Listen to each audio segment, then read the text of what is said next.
Hello plus two बच्चों, कैसे हो? गुड। सो बच्चों, मैंने आपके साथ कल जो है लास्ट लेक्चर में ऑप्टिक्स के पोर्शन में ज्योमेट्रिकल ऑप्टिक्स शुरू किया था, रे ऑप्टिक्स शुरू किया था।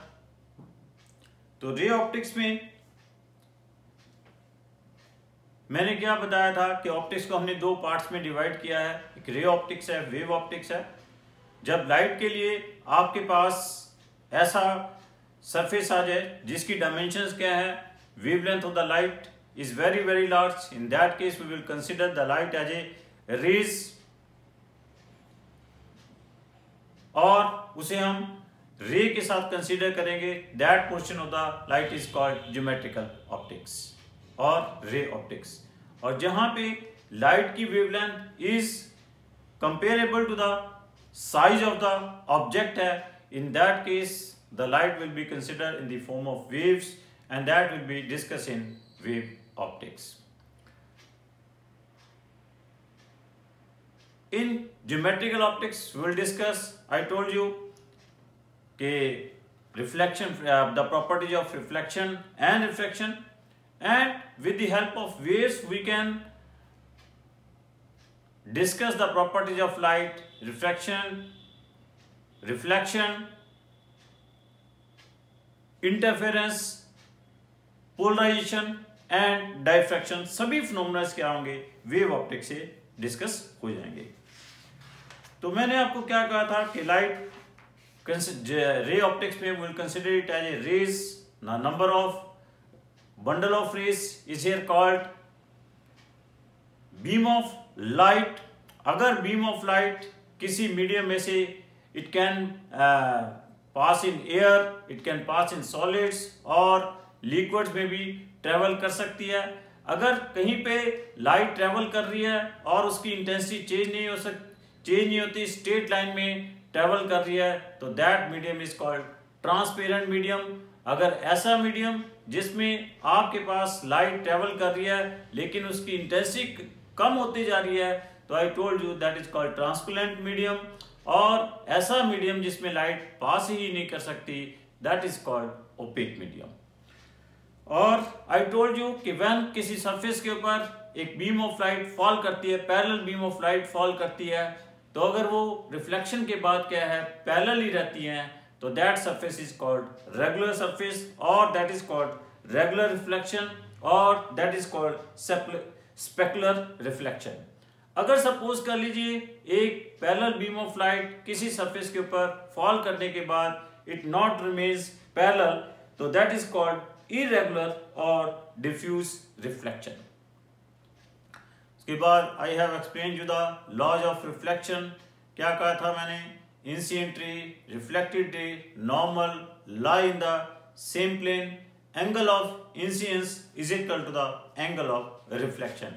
Angle made by incident ray with the normal is called angle of incidence, angle made by reflected ray with the normal is called angle of reflection. Here angle of incidence is equal to क्या है, angle of reflection है। Then I have discuss some properties of the plane mirrors. Plane mirror के case में क्या कहा था कि आपके पास अगर ऑब्जेक्ट क्या है, रियल है, तो उस केस में आपके पास वर्चुअल इमेज बनती है, और अगर ऑब्जेक्ट वर्चुअल है तो उस केस में क्या है, रियल इमेज बनती है। तो क्या बताया था आपको मैंने, रियल ऑब्जेक्ट क्या बताया था, वर्चुअल ऑब्जेक्ट क्या बताया था। अगर कहीं से रेज क्या हो रही हैं, डाइवर्ज हो रही हैं, तो मींस वो ऑब्जेक्ट क्या है, जिस ऑब्जेक्ट से रेज क्या हो रही हैं, डाइवर्ज हो रही हैं, तो that is called, that will B a real object. अगर किसी पॉइंट की तरफ रेज कन्वर्ज हो रही हैं, तो आपके पास that is called virtual object. Clear? तो मोस्टली हमारे पास जो केसेस हम लेते हैं वो किसके लेते हैं, रियल ऑब्जेक्ट के ही। जितना जो भी कुछ हम डिस्कस करेंगे वो रियल ऑब्जेक्ट लेके ही डिस्कस करेंगे। कहीं पे वर्चुअल ऑब्जेक्ट की बात आएगी, कन्वर्जिंग बीम की बात आएगी, तो वहां पे जो ऑब्जेक्ट है that is considered as a virtual object. Clear?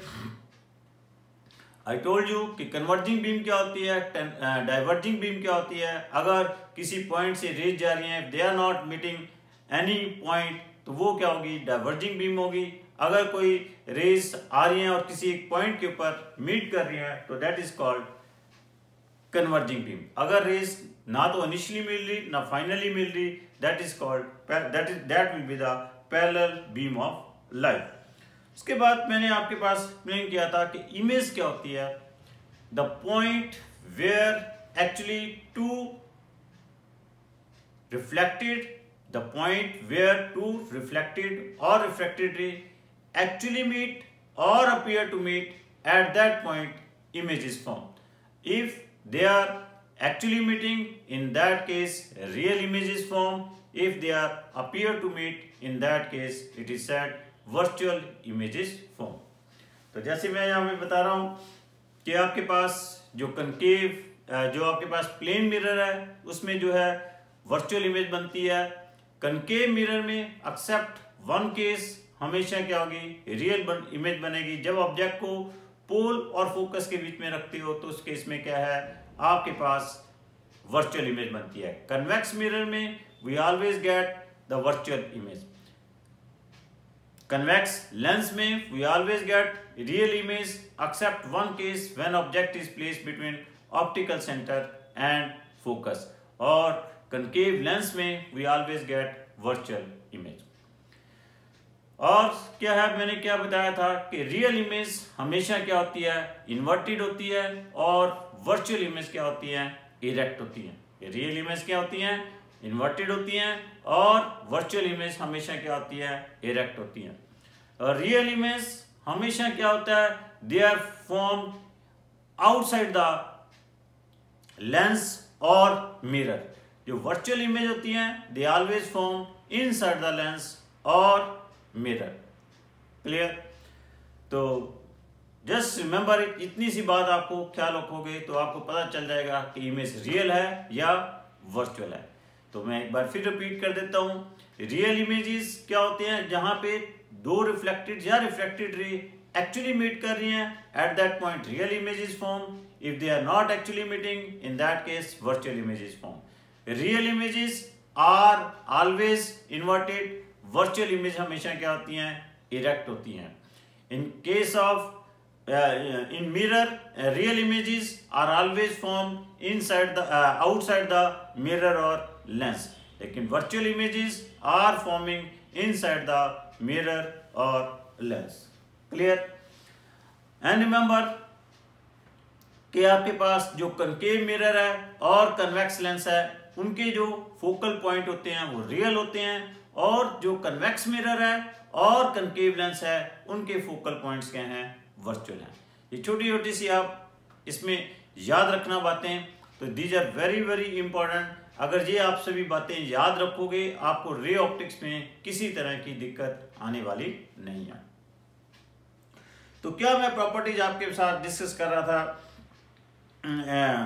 एक और चीज ख्याल रखना कि आपके पास जो कर्व मिरर है, कर्व मिरर में मींस इन केस ऑफ आपके पास कर्व मिरर में जो रियल इमेजेस हैं they are formed on the side of the object, और virtual images are formed on the other side of the object. In case of lenses real images are formed on the other side of the object, whereas virtual images are formed on the side of the object.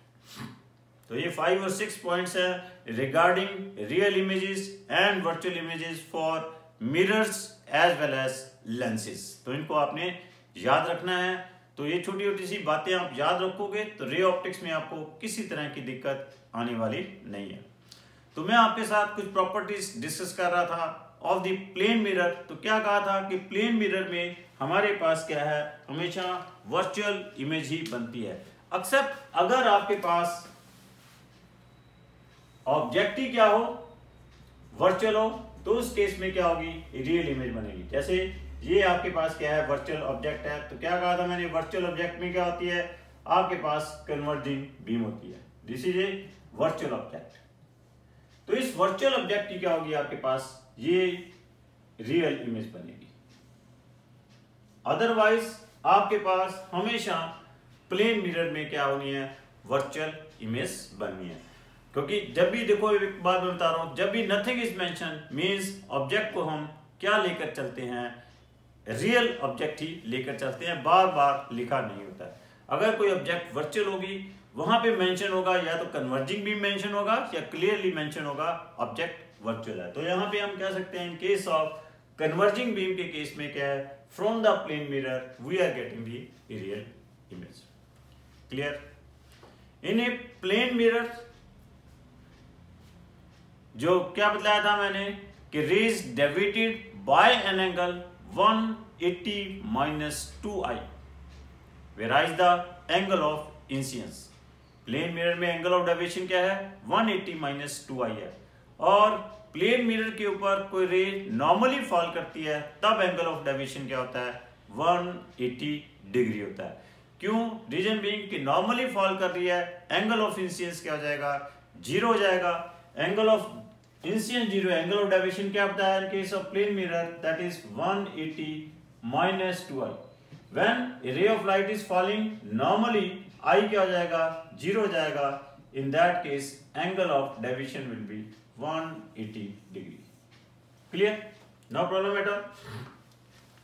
तो मैंने आपको कल बताया था कि if there are two plane mirrors which are kept at an angle theta, which are kept at an angle theta, उस case में आपके पास जो एंगल ऑफ डेविएशन होगा दैट विल बी 360 - 2 थीटा होगा। एंगल ऑफ डेविएशन कितना होगा, 360 - 2 theta होगा when two plane mirrors are inclined at an angle theta with each other.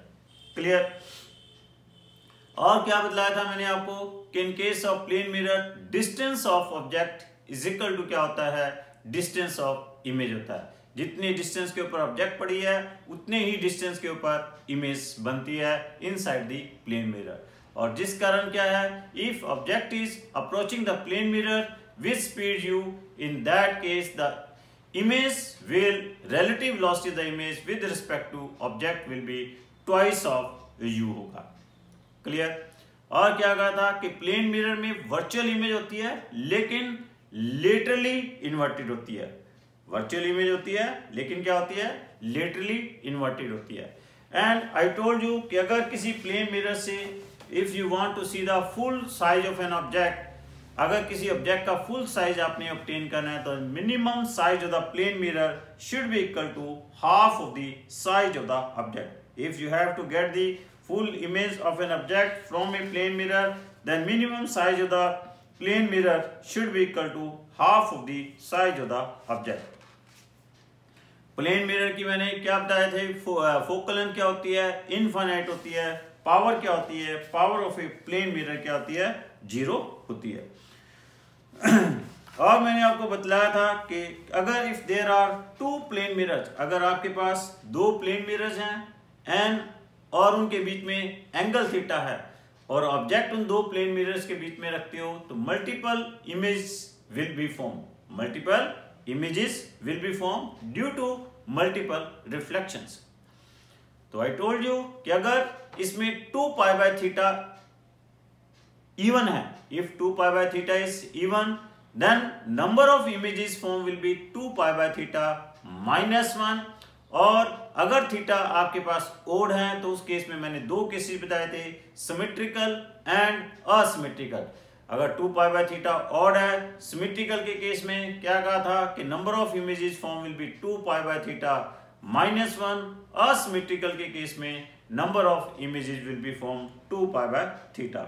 For example, अगर if there are 2 plane mirrors which are kept at an angle 360 degree, तो अगर 360 degree के ऊपर रखे हुए हैं तो 360/360 क्या हो जाएगा, 1 इज क्या है, odd, object is placed asymmetrically, then number of images formed will be, if object is placed symmetrically then no image will be formed, if object is placed asymmetrically then 1 image will be formed। If the angle between them is 180 degree, 360/180 क्या हो जाएगा, 2 is even, तो even के case में कोई symmetrical है या इसिमेट्रिकल नहीं है, तो उस केस में number of images will be form 2 pi by theta -1 2 -1 1, तो आपके पास एक इमेज बनेगी। 120 डिग्री है, 360 बाय 120 कितना आ जाएगा 3 आ जाएगा।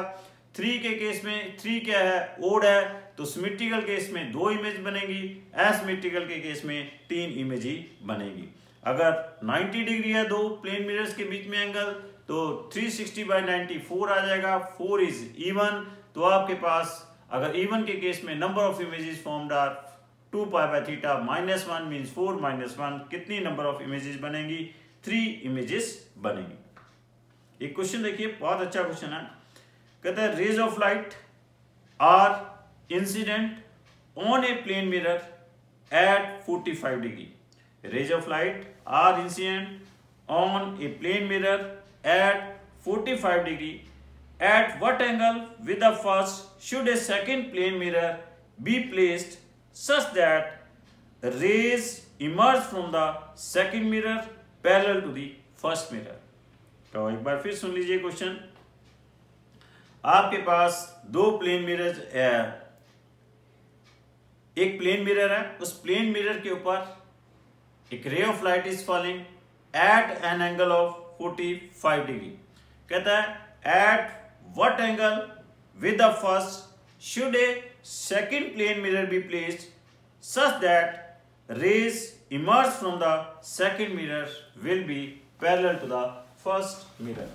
जो सेकंड मिरर से जो रे आपके पास निकलेगी वो फर्स्ट मिरर के क्या हो पैरेलल हो, कितने एंगल के साथ हम रखें। तो this is suppose a plane mirror, ये प्लेन मिरर है, और सपोज कर लो कि दूसरा प्लेन मिरर हमने फर्स्ट के साथ कितने एंगल के ऊपर रख दिया, थीटा एंगल के ऊपर रख दिया। Initially A ray of light is falling what angle? It is given in the question at 45 degree, 45 degree के ऊपर फॉल कर रही है। तो यहां पे फॉल करने के बाद strikes with the second mirror, और सेकंड मिरर से रिफ्लेक्ट होने के बाद it is parallel to the first mirror. First mirror के क्या है ये, इसकी जो रिफ्लेक्टेड में ये सेकंड प्लेन मिरर की जो रिफ्लेक्टेड रे है this is parallel to the first mirror. तो ये पूछा गया है आपके पास ये थीटा की वैल्यू क्या होगी। इट इज वेरी क्लियर, अगर ये 45 डिग्री है तो ये भी क्या होगा 45 डिग्री होगा। Clear, why it is 45 degree, ये 45 डिग्री क्यों होगा, क्योंकि angle of incidence is equal to angle of reflection है। तो ये भी क्या होगा आपके पास, दिस इज आल्सो 45 डिग्री। अब ये और ये आपस में क्या है, पैरेलल में है, तो ये आपके पास क्या हो जाएगा, दिस एंगल विल बी, ये रे और ये प्लेन मिरर पैरेलल में है, ये थीटा है, तो ये भी क्या होगा थीटा हो जाएगा, ये थीटा हो जाएगा। तो इट मीन अगर ये एंगल क्या है थीटा है, ये नॉर्मल है, this is 90 minus theta, this will B 90 minus theta, तो ये आपके पास क्या हो जाएगा थीटा हो जाएगा। क्लियर, क्योंकि दिस इज द, ये नॉर्मल फर्स्ट प्लेन मिरर का है, ये नॉर्मल क्या है सेकंड प्लेन मिरर का है। अब very simple, now theta plus 45 degree this will be equal to क्या होगा 180 डिग्री, तो थीटा क्या आ जाएगा 67.5 डिग्री आ जाएगा। तो इतने एंगल के ऊपर दो प्लेन मिरर्स रखते हैं, तो आपके पास अगर फर्स्ट मिरर के ऊपर एक रे 45 डिग्री के ऊपर फॉल करती है, तो जो आपके पास फाइनली रे इमर्ज होगी from the second mirror that will be parallel to the first mirror को। क्लियर, तो यही आपके पास क्वेश्चन था कि ray of light is falling on a mirror at an angle 45 degree, at what angle should the second mirror be placed so that the final ray coming out from the second ray will be parallel to the first mirror. This was the question. तो ये हमने 45 degree के साथ fall की, ये 45 है, तो ये आपके पास 45 डिग्री आ गया।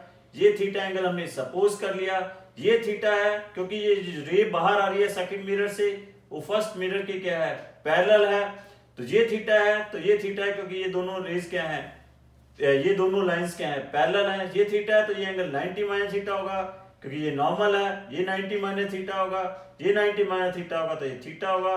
तो इस ट्रायंगल में theta plus 45 degree, that will be 180 degree. तो थीटा आपके पास क्या आ गया, 67.5 डिग्री आ गया। एक और क्वेश्चन देखिए, find the angle between two plane mirrors such that a ray of light incident on first mirror and parallel to the second is reflected from the second mirror and parallel to the first mirror. अब what is this question कि आपके पास एक ray of light, फिर एक बार सुन लीजिए, find the angle between two plane, यहां पे भी एंगल फाइंड आउट करना है between the two plane mirrors, दो प्लेन मिरर्स के बीच में हमने एंगल फाइंड आउट करना है सच that a ray of light falling on the first mirror, ये ray of light falling from the first mirror is parallel to the second mirror and the reflected ray coming out from the second mirror is parallel to the first mirror। अब इसमें इस पहले वाले question और इस question में क्या difference है, उसमें ये रे जो है कितने एंगल पे फॉल कर रही थी, 45 डिग्री के ऊपर। अब यहाँ पे ये दिया हुआ है कि this ray is falling on this plane mirror which is parallel to the first mirror है। क्लियर, तो ये डिफरेंस है। तो अब इसमें क्या हो जाएगा, अगर ये थीटा है तो ये भी आपके पास क्या हो जाएगा, थीटा ही होगा, क्योंकि यहाँ पे जैसे ये और ये पैरेलल है, it is given in the question कि this and this is also parallel. तो ये आपके पास अगर थीटा है तो यहाँ पे थीटा प्लस थीटा क्या हो जाएगा, 180 डिग्री। तो थीटा कितना आ जाएगा, 60 डिग्री आ जाएगा। तो दिस इज ओनली पॉसिबल कि when these two mirrors are kept at an angle 60 degree with each other। उसके बाद कल मैंने आपको बतलाया था कर्व्ड मिरर्स। कर्व्ड मिरर्स मैंने क्या कहा था कि these are the curved portion of a होलोस्फीयर। ये होलोस्फीयर के क्या हैं, कर्व पोर्शन कट किए हुए हैं, जिनका एक पोर्शन हमने क्या किया हुआ है, सिल्वर किया हुआ है। अगर हम उसका कन्वेक्स पोर्शन सिल्वर कर देते हैं then it is a concave mirror, और अगर हम उसका कनकेव पोर्शन सिल्वर करते हैं then it is a convex mirror. अगर कन्वेक्स पोर्शन सिल्वर करते हैं then it is a concave mirror. अगर हम इसका कनकेव पोर्शन सिल्वर करते हैं then it will act as a convex mirror. तो मैंने क्या कहा था कि होलोस्फीयर का जो सेंटर है that is called center of curvature. Radius of this hollow sphere is called radius of curvature of those curved mirror। Clear, और क्या कहा था, mid of the curved mirror is called pool। mid of the curved mirror is called pool।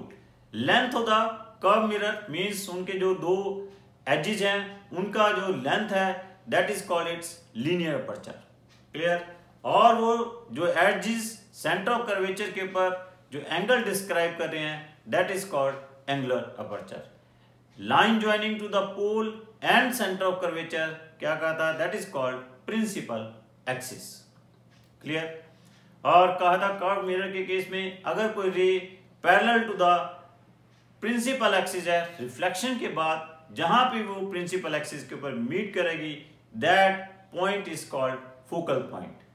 अगर कोई ray curve mirror के ऊपर, curve mirror के principal axis के पैरेलली फॉल करती है, after the reflection it is meeting at a point on the principal axis, that point is called focal point. and the distance between the pole and focus that is called focal length। और क्या कहा था, focal length की जो length होती है that is half of the radius of curvature होती है। length of the focal point और focal length that is equal to half of the radius of the curvature। और मैंने आपके साथ इसमें एक्सप्लेन किया था कि आपके पास वो rays which are very parallel beam of light में आपके पास कि वो rays which are very near to the principal axis और which are making a small angle with the normal, वो रेज क्या कहलाती हैं, those are known as paraxial rays, और which are making large angle और which are away from the principal axis those are known as marginal raise.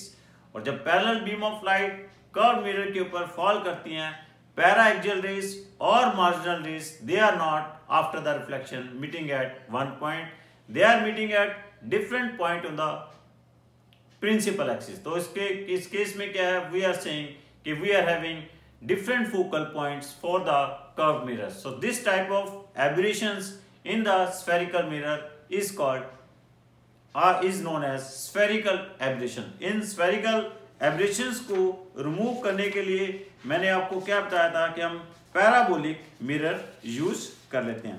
By using the parabolic mirrors we can remove this property.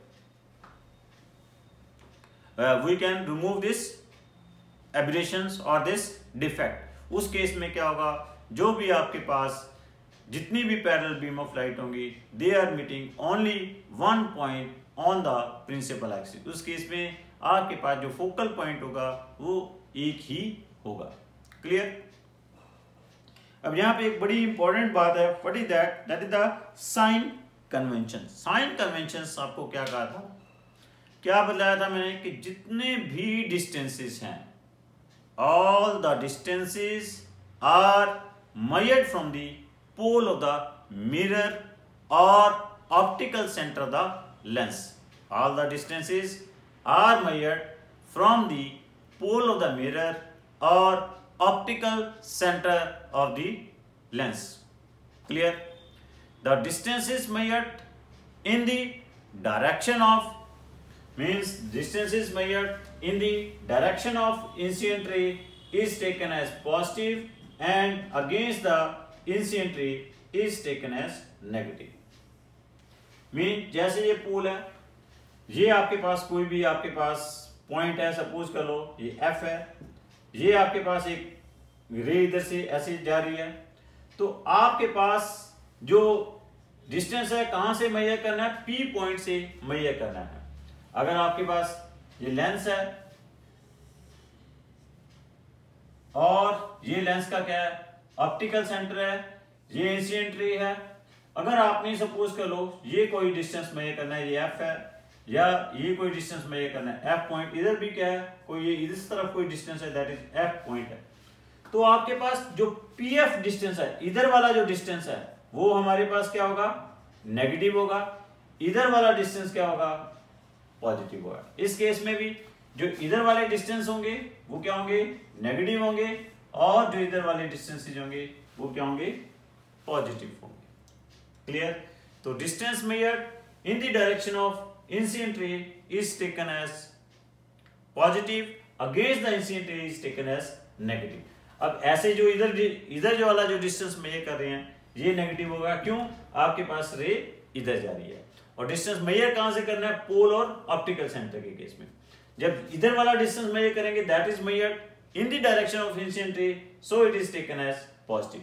अब इस case में क्या है, जैसे ये इधर डिस्टेंस मेजर करेंगे, this is the incident ray, ये डायरेक्शन ऑफ रे है, तो this distance is measured against the incident ray, so it is taken as negative. और इधर वाले जो डिस्टेंसेस हैं they are measured in the direction of incident ray, so they are taken as positive. Clear?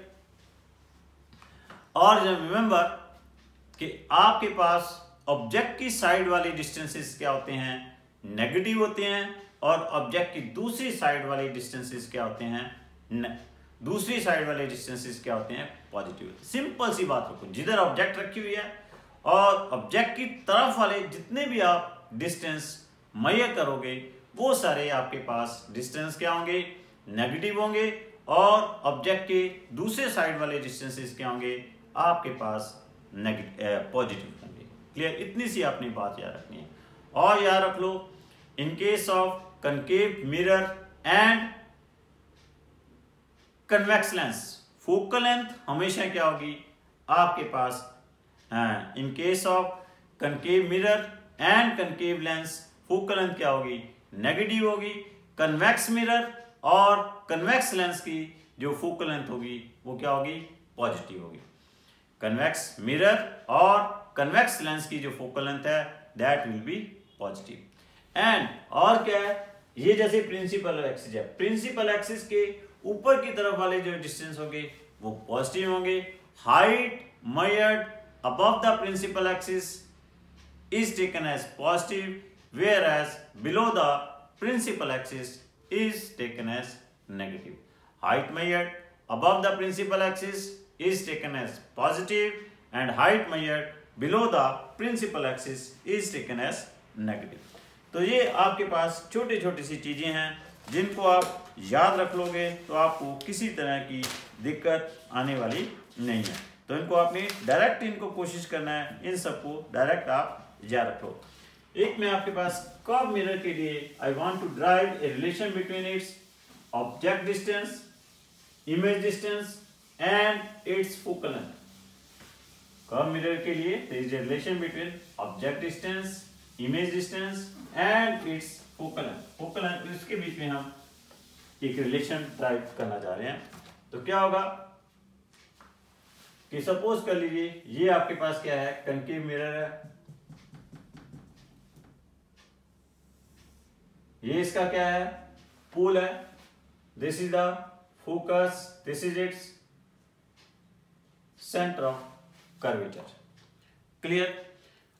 अब एक चीज आपको कि कोई भी एक लाइन ज्वाइनिंग है, line joining centre of curvature, centre of curvature से कर्व मिरर की तरफ कोई भी लाइन है, that will act as a normal की तरह वो एक्ट करती है। ये आपके पास कोई एक पॉइंट ऑब्जेक्ट है, यहां से एक रे जा रही है and it is falling on this curve mirror, और इसके बाद रिफ्लेक्ट होने के बाद इट इज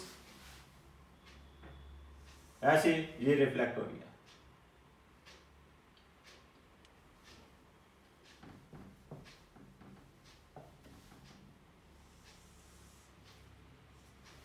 क्लियर।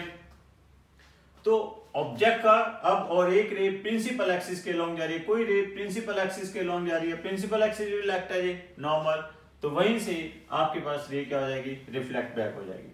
तो in this case this is the object और इसकी जो इमेज है वो इस पॉइंट के ऊपर इमेज बन रही है। ये जो डिस्टेंस है ऑब्जेक्ट का फ्रॉम द पोल, इसको हम किसके साथ डिनोट करते हैं, यू के साथ डिनोट करते हैं, और इमेज का पोल के साथ जो डिस्टेंस है उसे किसके साथ डिनोट करते हैं, वी के साथ डिनोट करते हैं। अब ये एंगल आपके पास क्या है, आई है, ये भी एंगल क्या होगा, आई होगा, क्योंकि लॉज ऑफ ये क्या है, नॉर्मल है, इंसिडेंट रे नॉर्मल के साथ जो एंगल बनाती है उसे एंगल ऑफ इंसिडेंस कहते हैं, और रिफ्लेक्टेड रे जो नॉर्मल के साथ एंगल बनाती है एंगल ऑफ रिफ्लेक्शन है। लॉज ऑफ रिफ्लेक्शन क्या कहते हैं, angle of incidence is equal to angle of reflection. Clear. अगर ये एंगल आपके पास अल्फा है, ये एंगल क्या है, बीटा है, ये एंगल क्या है, गामा है। क्लियर।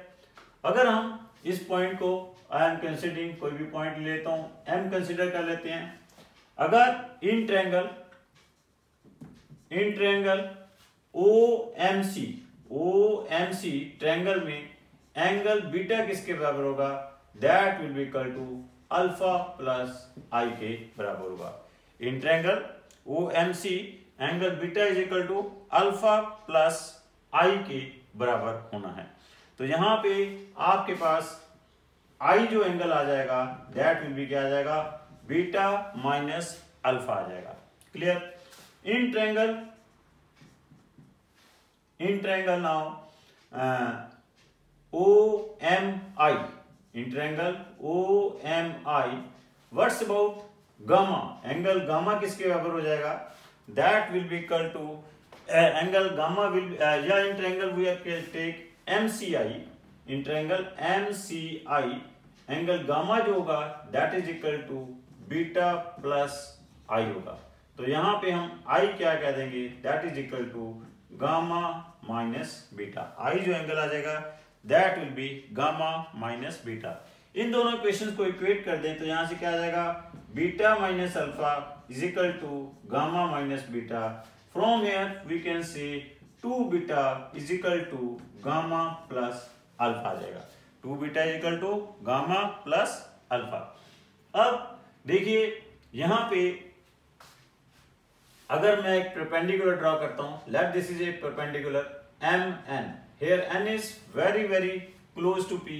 ये जितने भी एंगल्स ले रहे हैं these angles are very very small. ये एंगल्स क्या हैं आपके पास, बहुत ही स्मॉल है, तो इनको हम किस में कन्वर्ट कर सकते हैं, इनके टेंजेंट्स में कन्वर्ट कर सकते हैं। 2i of tan beta is equal to क्या आ जाएगा, tan this is gamma plus alpha, this will be tan tangent gamma plus tan alpha आ जाएगा। तो tan बीटा को हम क्या लिख सकते हैं, tan beta can be written as that is mn upon nc, clear, और tan gamma can be written as mn upon ni, tan alpha को हम क्या लिख सकते हैं, mn अपॉन on, क्लियर। आपके पास इन ट्रायंगल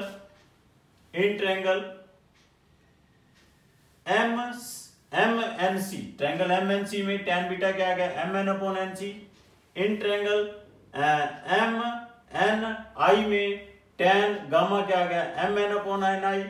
और इन ट्रायंगल OMN में क्या आ गया, tan अल्फा क्या आ गया, mn अपॉन on आ गया।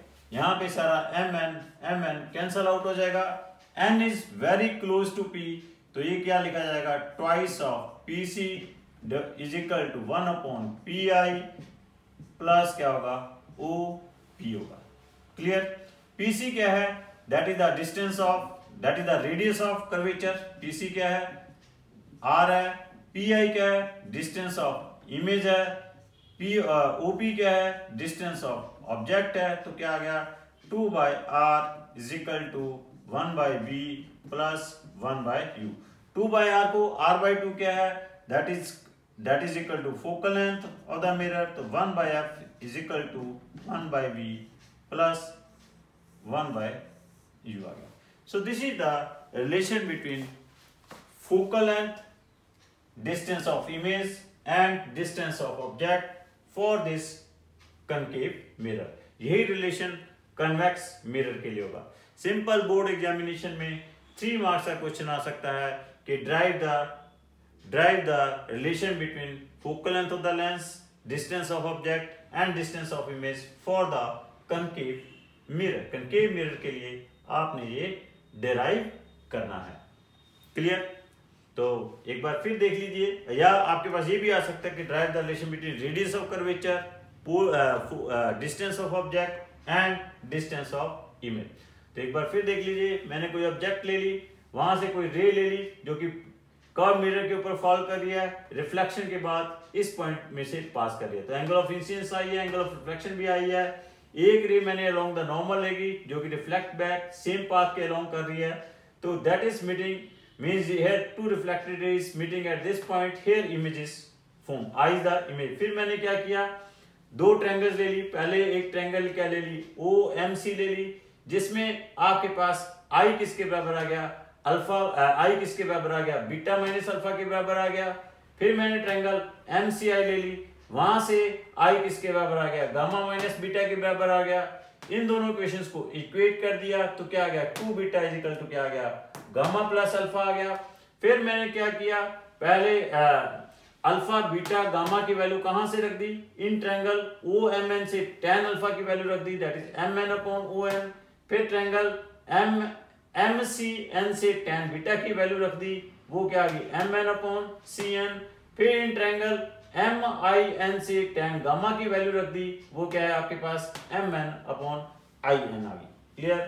यहाँ पे ये वैल्यू रख दी तो आपके पास सारा mn कैंसल आउट हो गया।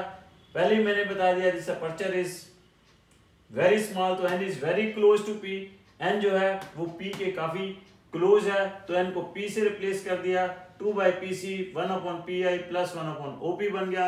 pc यहाँ से बड़ा क्लियर है, रेडियस ऑफ कर्वेचर है, pi क्या डिस्टेंस ऑफ इमेज है जिसे मैंने v कॉल किया है, OP क्या डिस्टेंस ऑफ ऑब्जेक्ट है, वो आपके पास क्या है, u है। तो आपके पास एक्सप्रेशन क्या बन गया, 2/r is equal to 1/b plus 1/u, that is means 2/r क्या है, f है, तो क्या बन गया आपके पास, 1/f is equal to 1/v plus 1/u बन गया, clear. Now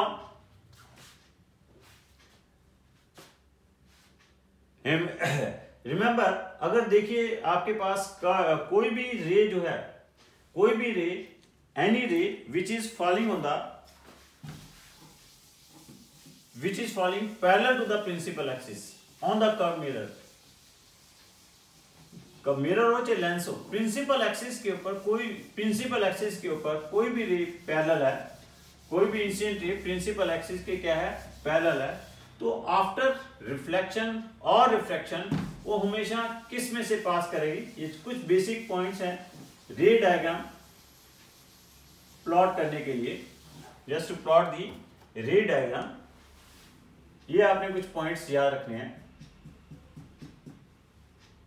Any ray parallel to the principal axis after reflection it will pass through the focus। ये हमेशा क्या किस में से पास करेगी, फोकस में से पास करेगी। और कोई भी रे पासिंग टू द फोकस में से अगर पास कर रही है after the reflection it will be parallel to the, ये क्या होगी, प्रिंसिपल एक्सिस। फोकस में से पास कर रही है, अगर फोकस में से पास कर रही है तो ये किसके पैरेलल होगी, प्रिंसिपल एक्सिस के पैरेलल होगी। Any ray is falling along the normal के along जा रही है, तो वो के रे क्या करेगी आपके पास, it will reflect back on the same path के along reflect कर जाएगी। और we can say any ray passing through the center of curvature। any ray, ये अगर सपोज कर लो सेंटर ऑफ कर्वेचर है, सेंटर ऑफ कर्वेचर से कोई रे आपके पास फॉल कर रही है, अलोंग जा रही है, तो उसी रिफ्लेक्शन के बाद उसी पाथ के अलोंग क्या हो जाएगी, वो वापस आ जाएगी। ये आपने याद रखना है। कुछ आपके पास रे डायग्राम्स हैं। What are the ray diagrams? ये डायग्राम याद रखना कि in case of concave mirror, अगर आपके पास कोई ऑब्जेक्ट क्या है, बियॉन्ड सेंटर ऑफ कर्वेचर रखी हुई है, an object is placed beyond center of curvature. Clear? तो उस केस में when an object is placed beyond center of curvature, तो in that case image will be form between, beyond center of curvature object रखी है, तो image will be form between C and F.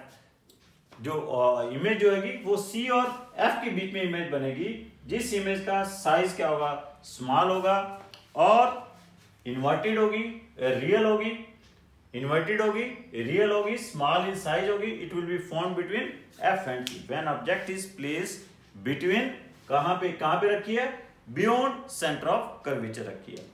Second point क्या रखना है कि जब आपके पास कोई ऑब्जेक्ट सेंटर ऑफ कर्वेचर के ऊपर रखी है, when object is placed at centre of curvature, centre of curvature के ऊपर जब हम ऑब्जेक्ट रखते हैं, उस केस में जो इमेज बनेगी सेम साइज की बनेगी, वहीं पे बनेगी, रियल बनेगी, इन्वर्टेड बनेगी। क्लियर? थर्ड है आपके पास कि अगर ऑब्जेक्ट को हमने कहां रख दिया, सेंटर ऑफ कर्वेचर और फोकस के बीच में रख दिया, उस केस में क्या है, अगर हमने ऑब्जेक्ट को कहां पे रखा, सेंटर ऑफ कर्वेचर और फोकस के बीच में रखा, in that case image will be form beyond center of curvature, beyond center of curvature, और क्या होगी आपके पास, this will be larger in size, beyond center of curvature, real होगी, इन्वर्टेड होगी। और जब ऑब्जेक्ट को फोकस के ऊपर रखोगे तो आपके पास क्या होगी, image will be formed at infinity. तो एक कोई भी रेस मैंने जैसे बताया फोकस में से पास करती है, तो वो आपके पास parallel to the principal axis होती है। तो means when object is placed at the focus, in that case image will be formed at infinity, real होगी, लार्जर इन साइज होगी, इंफिनिटी होगी। And when object is placed between pole and focus, this is the space, एक ही case है जिसमें क्या होगी, image क्या होगी, वर्चुअल होगी, इरेक्ट होगी, वर्चुअल होगी, इरेक्ट होगी, लार्जर इन साइज होगी। तो ये सारी बातें क्या शो करती हैं, all these thing shows that कि जैसे जैसे ऑब्जेक्ट जो है कनकेव मिरर के पास जाती रहती है, उसकी जो मैग्निफिकेशन है वो क्या करती रहती है, इंक्रीज करती रहती है। As the object is moving toward the concave mirror, its magnification increases. Clear? तो आपके पास you can remember,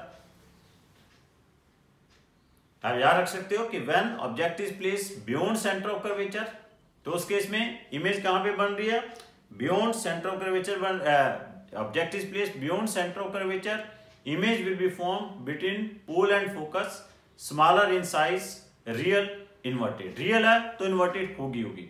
when object is placed at center of curvature, same points के ऊपर इमेज बनेगी, इन्वर्टेड होगी, सेम साइज की होगी और रियल होगी. जब सेंटर ऑफ कर्वेचर और फोकस के ऊपर रखेंगे तो image will be form beyond focus, larger in size होगी और क्या होगी आपके पास, रियल होगी और क्या होगी, इन्वर्टेड होगी. And when object is placed at the focus के ऊपर रख रहे हैं तो उसके में इमेज क्या होगी, रियल होगी, इन्वर्टेड होगी, इन्फिनिटी के ऊपर बनेगी. And when object is placed at between pole and focus, उस केस में क्या होगा, this is the special case, आपके पास virtual, erect and magnified images form. Clear? So these are some properties which you have to remember. एक कुछ points आपने याद रखने हैं कनकेव मिरर के लिए. कनकेव मिरर के केस में जो maximum distance between the object and real image होता है वो क्या होता है, इनफाइनाइट होता है. वैसे इन case of object and real image जो डिस्टेंस होता है that will B v minus u और u माइनस v होता है. This is the distance between object and a real image. और ऑब्जेक्ट एंड वर्चुअल इमेज के बीच में जो डिस्टेंस होता है v प्लस u होता है. ऑब्जेक्ट एंड वर्चुअल इमेज के बीच में डिस्टेंस क्या होता है, v प्लस u होता है. और मैक्सिमम डिस्टेंस कितना होता है, maximum distance between the object and real image that is infinite. वो कैसे, जब ऑब्जेक्ट को फोकस के ऊपर रखते हैं तो इमेज कहां पे बनती है, इन्फिनिटी के ऊपर बनती है. क्लियर? और मिनिमम डिस्टेंस क्या होता है, ऑब्जेक्ट और रियल इमेज के बीच में 0 होता है. वो क्यों 0 होता है कि जब ऑब्जेक्ट को सेंटर ऑफ कर्वेचर के ऊपर रखते हैं तो रियल इमेज कहां पे बन जाती है, सेंटर ऑफ कर्वेचर के ऊपर बन जाती है. तो उस समय डिस्टेंस क्या होता है, 0 डिस्टेंस होता है. तो ये आपने बातें थोड़ी सी ख्याल रखनी है. अब मैं आपको बताता हूं कि what is the linear magnification. Linear magnification क्या है in case of concave mirror. It is कैसे डिफाइन करते हैं, it is defined as the ratio the size of image to the size of object होती है. It is the ratio of size of image to the size of object. कि suppose this is a focus, this is center of curvature. Here an object is placed beyond center of curvature whose size is h1. तो its image will be formed. कहां पे बनेगी इसकी image, मैंने आपको बता दिया कि इसकी इमेज कहां पे बन गया. its image will be formed at the, कहां पे बनी है, between centre of curvature and focus के बीच में क्या बनेगी, इसकी इमेज बनेगी. यहां पे इसकी इमेज बनेगी. तो size of this image is, let this image is h2. Clear? Now अब जो मैग्निफिकेशन होनी है, लीनियर मैग्निफिकेशन. लीनियर मैग्निफिकेशन क्या है, हाइट ऑफ द इमेज और size of the image divide by size of object. इसे मैं h1 की बजाय ho कह देता हूं, इसे h2 की बजाय क्या कह दिए, hi कह दे. तो लीनियर मैग्निफिकेशन क्या होगी, दैट इज hi अपॉन क्या होगा, h0 होगा. क्लियर? नाउ अब देखिए आपके पास अगर ये एंगल I है तो ये भी क्या होगा, आपके पास I होगा. तो यहां पे जो tan I आ जाना है आपके पास, tan I that is equal to ho divided by, अगर इस पॉइंट को मैं O कह लेता हूं, दिस इज O और this point is let it be I. तो क्या होगा, tan I will be equal to, इसे ए पॉइंट क्या कॉल कर लें, इसे ए प्राइम कॉल कर लें. तो क्या होगा, tan I is equal to क्या होगा, AO divide by OP. AO क्या है, HO और OP क्या है, that is equal to minus U. Similarly अगर ये ट्रायंगल ले लेता हूं I A प्राइम P, इसमें भी tan I क्या होगा, that is equal to HI upon minus V होगा. क्लियर? नाउ दोनों इक्वल हैं तो यहां से H I upon H O size of image divide by size of object क्या आ जाएगा। एक चीज और है, ये हाइट जो है above the principal axis is taken as positive, below the principal axis ये एच आई जो है साइज ऑफ इमेज है बिलो द प्रिंसिपल एक्सिस है, इसे हमने क्या लेना है, नेगेटिव लेना है। तो ये tan i क्या आ जाएगा, minus H I upon V I. दोनों इक्वेशंस को इक्वेट कर दें, एच आई दोनों इक्वेशंस को इक्वेट करेंगे तो आपके पास H I upon H not क्या आ जाएगा, माइनस वी बाय यू आ जाएगा। H I upon H not क्या है, this is the linear magnification M L that is equal to minus V by U R. Clear. तो simple, एक पहले मैंने ए ओ पी ट्रायंगल ले ली, वहां से क्या लिख लिया, tan i लिख लिया। फिर मैंने ट्रायंगल आई ए प्राइम पी लिख लिया, वहां से भी tan i लिख लिया, दोनों को इक्वेट कर दिया। तो यहां से मैंने H I upon H nought निकाल लिया। H I upon H not क्या है, लीनियर मैग्निफिकेशन है एम एल, तो किसके इक्वल आ गया, this is equal to minus V by U के बराबर आ गया। So this can also be written as, अगर यहाँ पे v की value in terms of f substitute कर दें, u की value in terms of f substitute कर दें, तो linear magnification can also be written as f upon f minus u भी लिखा जा सकता है, और this can be also be written as f minus v divide by f भी लिखा। This is very very important. Linear magnification can be written in terms of f minus u or it can be written as f minus v divided by f, इस form में भी हम इसको लिख सकते हैं। क्लियर। तो मींस वेरी इंपॉर्टेंट जब कि जो लीनियर मैग्निफिकेशन है this is equal to minus v by u is equal to f upon f minus u is equal to f minus v upon f के इक्वल होगा। Clear. Now linear magnification के बाद एक आपके पास aerial axial magnification भी है, और जिसे हम लॉन्गिट्यूडनल मैग्निफिकेशन भी कहते हैं। ये क्या आपके पास लीनियर मैग्निफिकेशन है, this is also known as lateral magnification, और दूसरी अब मैं बता रहा हूं longitudinal magnification. What is this longitudinal magnification, that is the, ये क्या थी, हाइट थी। लॉन्गिट्यूडनल मैग्निफिकेशन के में क्या है, that is the ratio of the length of the image to the length of the object. It is the ratio of the length of the image to the length of the object. ऐसे हमारे पास ये कोई object रखी हुई है, suppose this is A object, और ये इसकी क्या बन रही है, इमेज बन रही है, this is the image. Clear. अब इस ऑब्जेक्ट के दो डिस्टेंसेज हैं, ऑब्जेक्ट डिस्टेंस दो हो जाएंगे, एक u1 और ये क्या आ जाएगा u2। सिमिलरली इसके इमेज के भी दो डिस्टेंस हो जाएंगे, एक क्या हो जाएगा v1 और दूसरा क्या आ जाएगा v2 हो जाएगा। Clear. So this longitudinal magnification, और इसे एक्सियल मैग्निफिकेशन भी कहते हैं, एक्सियल मैग्निफिकेशन भी कहते हैं। This axial magnification will be equal to v2 minus v1, that is the size of image divide by size of object, that is u1 minus u2. Clear? Now, अगर this object is very very small, अगर ये object क्या है, इसका हम ये modulus लेते हैं, ख्याल रखना, if the size of this object is very very small, in that case this axial magnification is written as dv by du. क्या लिख सकते हैं इसको, this can be written as dv by du. अगर इसको सॉल्व करेंगे तो this comes f upon f minus u whole square, और f, और it will be v minus f upon f minus v upon f whole square. Clear. ये आपके पास क्या आ जाएगी, that is the axial magnification.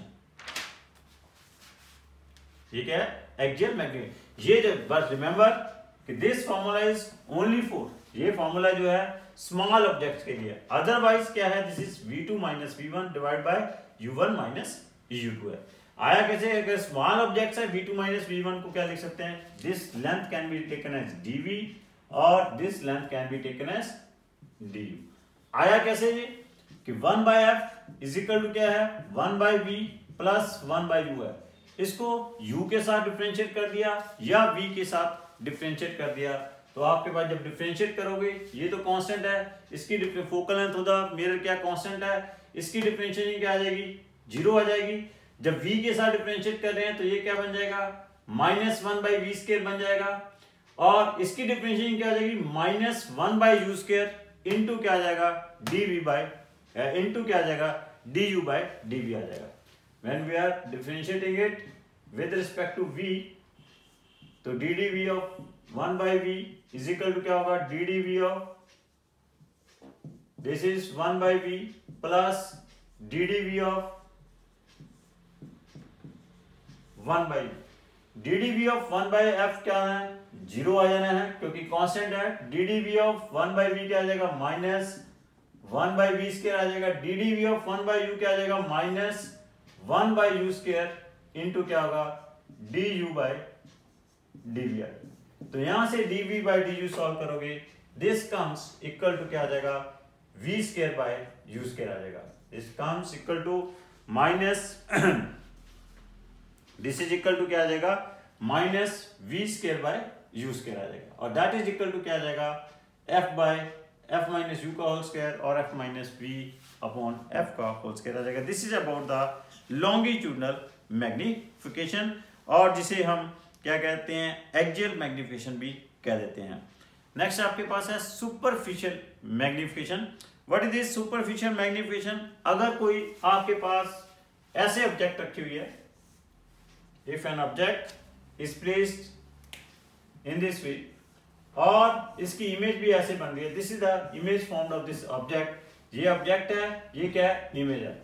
तो सुपरफिशियल मैग्निफिकेशन क्या है? It is the ratio of the area of image to the area of the object. ये क्या है? It is equal to the ratio the area of image to the area of the object.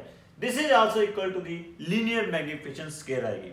ये भी क्या आएगी? जो superficial magnification है that will be equal to the linear magnification scale. Clear? So this is about the three types of magnification. In case of mirror, पहली क्या बताई थी? Linear magnification, that is the ratio of the size of height of image to the height of object. Second क्या बता रहा हूं मैं? Longitudinal magnification, it is the ratio of length of image to the length of object. Third क्या बताइए? Superficial magnification, it is the ratio of area of image to the area of object. और जो मैं linear magnification है, this is equal to -v/u और f/f - u, और is equal to क्या है f - v divided by f है। And जो longitudinal magnification है और axial magnification है, that is equal to क्या थी? v2 - v1 divided by u1 - u2. In case of small object, this is equal to dv/du, or that is equal to -v²/u², or that is equal to minus of f/f - u का whole square, or that is equal to f - v/f का whole square. Means for small object, this longitudinal magnification is equal to the linear magnification square है। Similarly, जो आपके पास superficial magnification है, this is also square of the linear magnification square है। Clear? यहाँ पे एक और बड़ा important formula है, that is called Newton's formula. What is this Newton's formula? कहते हैं अगर एक ऑब्जेक्ट है which is placed at a distance x1 from the focus of a plane mirror.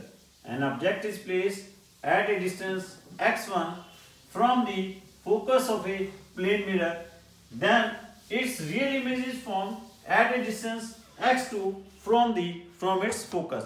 In that case, focal length of the mirror is equal to क्या आ जाएगा? F is equal to √ of x1 into x2.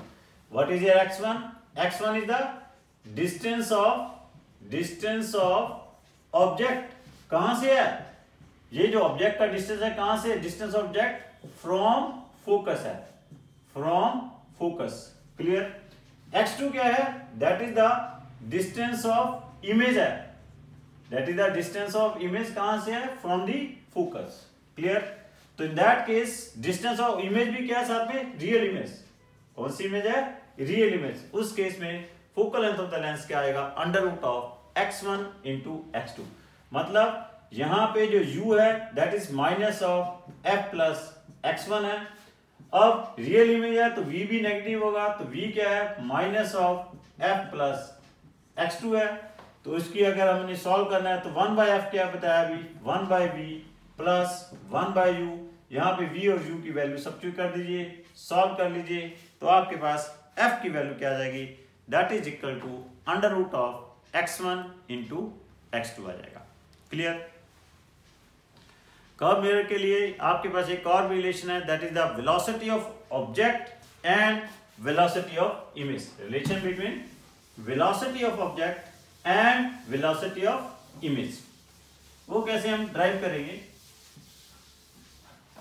वो आपके पास क्या है, 1/f is equal to क्या है, 1/v plus 1/u है।